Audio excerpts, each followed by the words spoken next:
बिस्मिल्लाहिर्रहमानिर्रहीम। नाज़रीन कराम, अगर आपकी कोई मुराद है जो कि आप चाहते हैं कि पूरी हो जाए तो आप सूरत फ़ातिहा का ये अमल नोट कर लें।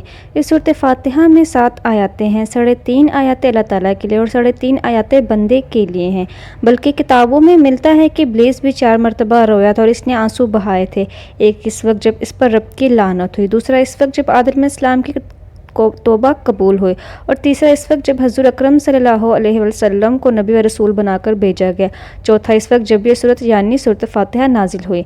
ये सूरत इब्लीस की राह में सबसे बड़ी रुकावट है, क्योंकि इस सूरत फ़ातिहा के सबसे ज़्यादा नफ़ा बख्श और उम्दा करार पाई है। अगर अल्लाह ताला बंदे को इस सीधे रास्ते की तरफ हिदायत दे दे और इसको अपनी बंदगी पर और गुनाहों के छोड़ने पर मदद कर दे तो दुनिया आखिरत में इसको कोई बुराई छू नहीं सकती।